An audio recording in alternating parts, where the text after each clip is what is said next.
يا الله بها يا الله بها يا الله بحسن الخاتمة. Yang kedua, mengamalkan sunnah Nabi Shallallahu Alaihi Wasallam. Idza waqa'at ala ahadikumul qiyamah, kalau kamu sudah mau mati, wa fi yadihi fasilah, di tanganmu ada bibit korma, falyughrisha, tanamkan.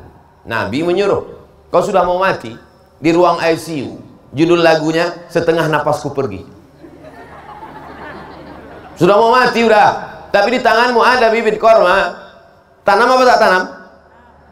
Falyughrisha, tanamkan. Untuk apa menanam pokok korma? Kita udah mau mati. 5 tahun, 10 tahun lagi baru berbuah. Bukan sempat bernaung di bawah daunnya yang rimbun. Bukan sempat mencicipi manisnya untuk buka puasa. Allah malakasumtu abika amantu.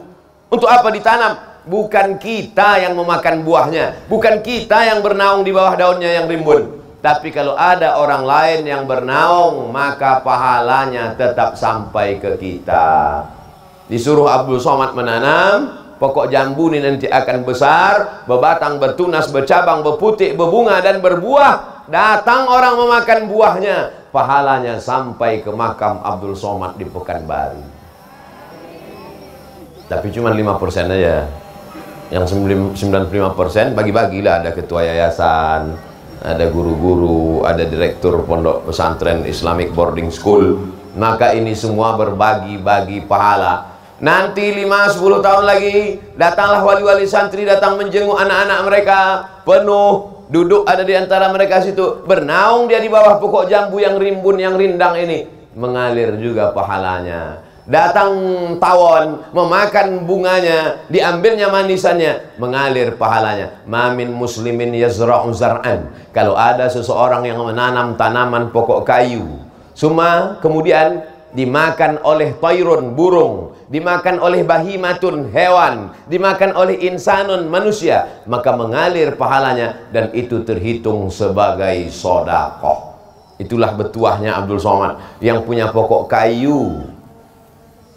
Ulul ilmi cendekia, yang menyediakan pokok kayu, ulul ilmi cendekia, yang punya tanah, ulul ilmi cendekia. Abdul Somad tinggal menanam aja, tapi pahalanya dapat juga Abdul Somad. Oleh sebab itu maka jangan pernah berhenti berbuat baik. La tahqiranna minal ma'rufi syai'a. Jangan pernah kau sepelekan perbuatan baik walaupun kecil, hanya menanam pokok kayu. Sekarang besar baliho tertulis one man one tree, satu orang menanam pokok kayu, dinas kehutanan. Itu bukan dinas kehutanan, itu sunnah Nabi, disuruh kita menanam pokok kayu. Setiap bicara tentang apapun dalam Quran selalu pokok kayu yang dijadikan sebagai contoh. Bicara tentang iman, akarnya menghunjam ke tanah, wa faruha fis sama, cabangnya sampai ke langit.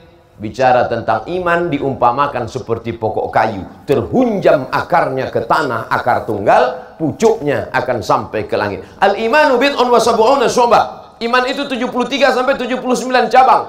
Pokok kayu, a'laha, cabang yang paling tinggi dari iman, la ilaha illallah.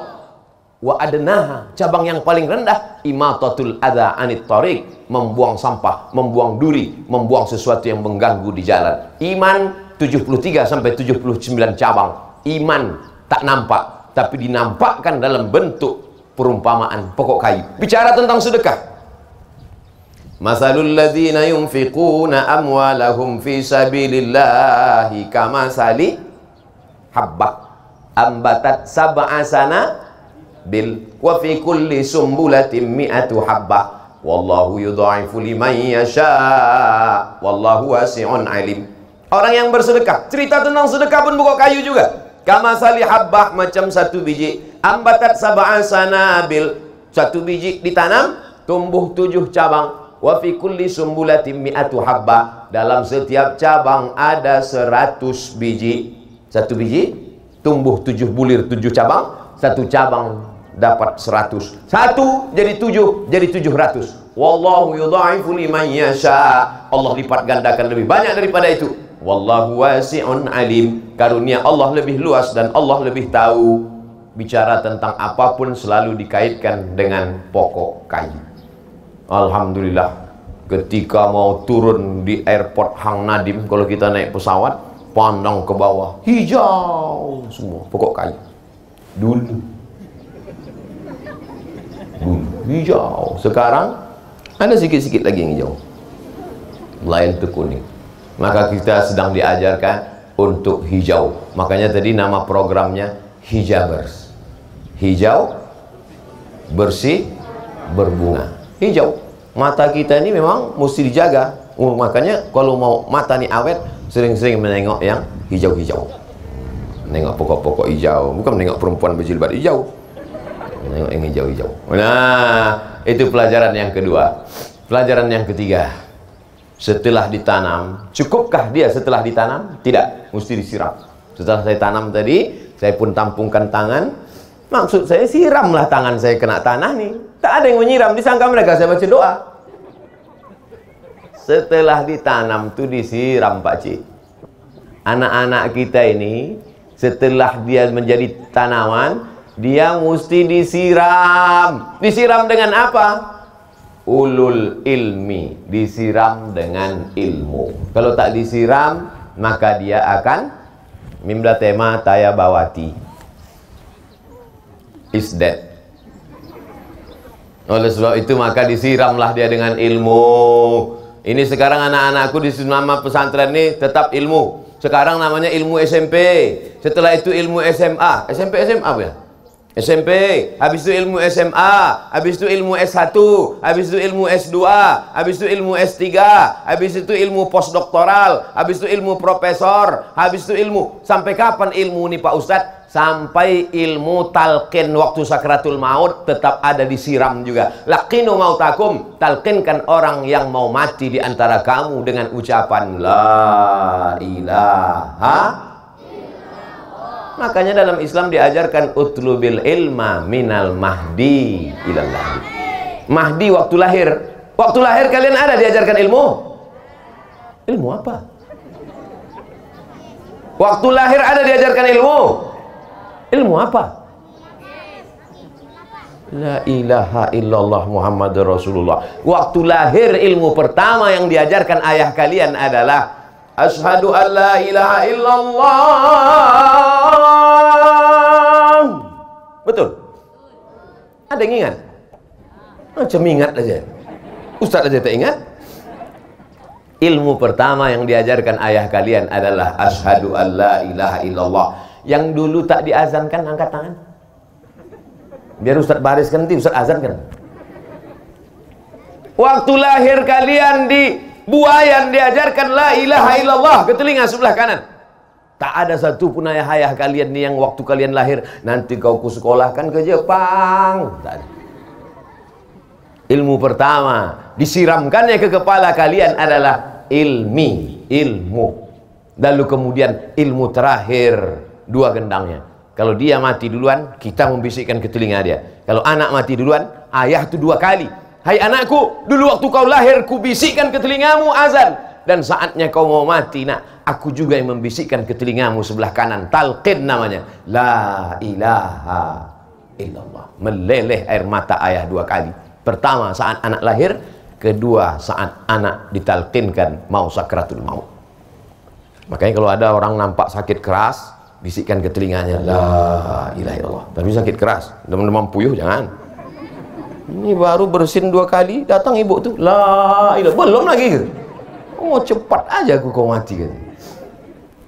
Mesti disiram. Orang kalau tidak disiram dengan ilmu ini, masya Allah, na'udzubillah, tak ada gunanya cerdas. Cendikia itu artinya cerdas. Ada gunanya cerdas kalau tak ada ilmu? S1, S2 di Inggris. Kira-kira kalau ada orang S2 di Inggris berilmu atau tak berilmu?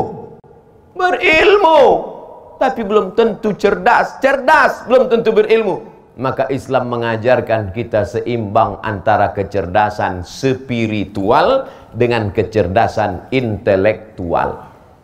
Kecerdasan usaha mesti seimbang. Orang yang hanya berusaha saja, tak mau berdoa, sombong. Berdoa saja, tak mau berusaha, pesong. Apa pesong itu Pak Ustaz? Mereng amper. Diluruskan sedikit. Dikasih dia ilmu, tak juga lurus, antukkan ke tiang. Saudara yang dimuliakan Allah, anak-anakku sekalian, Maka jangan kalian merasa kalian sedang dibuang orang tua. Justru orang tua kalian sayang, disiramnya kalian dengan ilmu, siram terus supaya tanam-tanaman tadi hijau. Ini kadang ada anak-anak ini berpikir lain, dimasukkan dia pesantren, suuzon, sangkanya pula orang tua menung di bawah pokok sawit sore-sore. Jangan-jangan aku ni anak yatim, menganga mulut sore-sore jam 6 mau azan. Jangan, kan jin masuk, lalat pun masuk dalam. Apalagi kalau sawit yang tinggi itu, berondol masuk dalam. Orang tua kalian bukan main sayang sama kalian. Kalau kalian tak tahu, nanti coba pas hari libur pergi ke lampu merah. Lampu merah di Batam. Tengok macam mana anak-anak jual koran, macam mana anak-anak semir sepatu. Mereka itu bukan mau cari kaya, mereka itu bukan untuk uang sekolah, untuk makan. Kalian tenang, kenyang, hidup adem, ayam, nyaman. Oleh sebab itu maka sayangi orang tua. Orang tua ini tak pernah minta apa-apa. Ada di antara wali murid orang tua ini yang berkata ke kalian, ku sekolahkan kau di ulul ilmi, maka nanti kau mesti balas ini semua. Hitung uang sekolah, uang baju, uang koper, uang tas, sampai nanti kau S2, S3. Ada? Mana ada? Ada di antara emak kalian yang berkata, nanti kalau kau sudah berhasil, tolong belikan emak rantai sebesar rantai sepeda. Ada? Tak ada. Mereka cuma minta satu, nak. Yang mereka minta kau bangun di tengah malam mengangkat tangan, Rabbil firli wali walidayya warhamhuma kama rabbayani shaghira. Menengok jilbab kalian panjang, sejuk hati dia. Menengok rok kalian panjang, tenang hati dia. Menengok kalian pakai baju koko, baju teluk belanga, baju Melayu, sholat di masjid, dibukanya pintu kamar kalian. Bangun dia malam jam 2 mau buang air kecil, mohon maaf, didengarnya suara mengaji. Di mana ini? Rupanya suara itu dari kamar anaknya. Bismillahirrahmanirrahim. Ar-Rahman 'allamal Qur'an, khalaqal insan, 'allamahul bayan. Oh, anakku, ya Allah, sejuknya hati. Bukan cuma berbunga-bunga hatinya, bersalju-salju hatinya. Begitu dibukanya pintu kamar, tengok rupanya TV belum mati. Oleh sebab itu maka senangkan hati orang tua. Kalau belum sanggup membahagiakan orang tua, jangan susahkan orang tua. Siap? Takbir. Itu untuk memastikan bahwa kalian masih hidup. Yang keempat, setelah dia disiram, maka insya Allah dia pun akan berbuah. Buah daripada ilmu itu apa? Al-ilmu bila amalin kasyajari bila. Hafal semua. Itu enaknya kita ceramah di pesantren. Al-ilmu bila amalin, langsung disambung kasyajari bila samarin. Coba kalau ceramah di panti jompo, al-ilmu bila amalin. Kata jemaah, terserah kalau Ustaz, apa ujung-ujungnya mana kami tahu, bukan urusan kami itu, gitu dia. Tapi Masya Allah, tidak ada gunanya ilmu kalian banyak, nak, kalau tidak beramal. Makanya beramal, sholat berjamaah, nanti pulang ke rumah sholat subuh. Banyak juga anak pesantren ini kalau udah pulang ke rumah macam kuda lepas kandang. Sampai jam 6.30 mak membangunkan, bangun nak, sembahyang nak. Kenapa kau bangun siang nak? Aku mau membalaskan sakit hati di pesantren bangun subuh. Wah ilah. Ada pula sebagian anak-anak nih bangun jam 7.30. Datanglah maknya bertanya ke Ustadz di pengajian di musola, Pak Ustadz, ya ada yang mau saya tanya Pak Ustadz. Apa namanya Bu? Mazhab apa yang sholat duha pakai kunut tuh Pak Ustadz? Setahu saya tak ada, kata Ustadz nih. Kenapa ibu bertanya tentang ini? Anak saya begitu pulang dari ulul ilmi cendikia tuh, saya tengok sholat duhanya berkunut. Itu bukan duha Bu, sembahyang subuh kesiangan. Beramal kalian anakku. Di sini kalian baca Quran, di rumah pun nanti juga baca Quran. Di sini kalian jilbab panjang, di rumah pun juga nanti pakai jilbab panjang. Banyak yang di pesantren pakai jilbab panjang. Begitu belum sampai ke rumah, baru keluar pagar pesantren melayang jilbab. Pergi ke mall. Sampai guru pun macam-macam pernah jumpa anak ini mana ya? Di manalah aku nampak anak ini? Baru dia ingat, oh mahasiswi saya rupanya. Saya dulu pengalaman pribadi gitu. Jumpa saya di mall, senyum dia. Saya tengok, Pak katanya, loh kok kenal dia? Macam pernah nampak kawan SD rasanya tidak. Muda kali, dia tua kali kita. Rupanya mahasiswi. Keluar dia dari kelas itu, melayang jilbabnya. Na'udzubillah. Ustadz mau kalian istiqomah sampai akhir hayat insya Allah. Cantik kalian bukan pada lipstik yang tebal 2 inci. Cantik kalian bukan bulu mata yang terbuat dari ijuk, kedip-kedip. Cantik kalian adalah bekas tahajud di tengah malam. Cantik kalian adalah ketika jilbabnya panjang. Apa namanya? Inner beauty. Kecantikan dari dalam. Ganteng kalian bukan kalian pakai celana sempit sampai menjerit hampir pecah ke celana. Ganteng kalian adalah karena kalian berprestasi, karena kalian mendapatkan beasiswa, karena kalian orang-orang yang bermanfaat untuk Batam, untuk Kepulauan Riau, untuk Indonesia insya Allah. Betul? Oleh sebab itu maka beramallah. Amal bukan cuma baca Quran, amal bukan cuma sholat berjamaah, amal bukan cuma zikir. Amal adalah beraktivitas untuk segala kegiatan dunia yang memudahkan urusan orang lain. Makanya ada di antara kalian nanti yang jadi programmer komputer, ada yang kuliah di Fakultas Sains Teknologi, ada yang di Fakultas Pertanian dan Perikanan. Ini anak-anak kepulauan ini mesti sekolah di Fakultas Pertanian dan Perikanan. Kenapa? Karena kelilingnya banyak, bisa untuk beternak ikan, untuk macam. Kau di mana sekarang? Alhamdulillah Pak Ustadz, sesuai dengan nasihat Ustadz dulu, saya di Fakultas Perikanan Pak Ustadz. Kerja kau sekarang apa? Saya buat karamba ikan Pak Ustadz. Berapa ekor isinya? 1 aja Pak Ustadz. La ilaha illallah. Karamba besar ikannya cuma 1. Iya Pak Ustadz, induk paus Pak Ustadz. Di mana sekarang diekspor? Dibuatkan ikan kaleng, diekspor ke Jepang. Karena orang Jepang ini suka makan ikan mentah, namanya sushi. Masukkan dengan ikan. Saya pernah diundanglah saya sama orang kaya. Ustadz Somad akan diberikan makanan spesial katanya. Wah, saya siapkan lah. Saya tarik napas panjang. Tak berapa lama datang ikan mentah. Mana masaknya ini? Cuman saya bertanya, enggak, masa S3 bertanya? Saya tak ada nanya, saya aja. Senyum dia senyum saya. Cuman dalam hati saya, gimana makannya ini? Saya tak mau makan. Saya tengok dulu orang di sebelah, diambilnya supit yang gini-gini itu, masukkannya ke apa namanya, kecap itu. Saya gitukan pula, saya masukkan pula, dimasukkannya ke mulut, masuk. Habis itu dia senyum, tak sanggup saya senyum, mau muntah saya. Ikan mentah pula dimakan. Oleh sebab itu mereka memang suka makan ikan mentah nih. Kita panggang sampai hitam, sampai gosong, baru kita makan. Oleh sebab itu memang kita ini habis waktu karena mau masak ini. Oleh sebab itu maka anak-anakku sekalian, nanti kalian akan menjadi entrepreneur, businessman. Udah berapa menit saya ceramah? Padahal maksudnya saya biar panas nih, biar agak kultum 5 menit aja tadi. Tapi karena semangat di depan santriwan santriwati ini, yang terakhir, yang kelima, berbuahlah dia sudah. Berbuah nanti ini kan?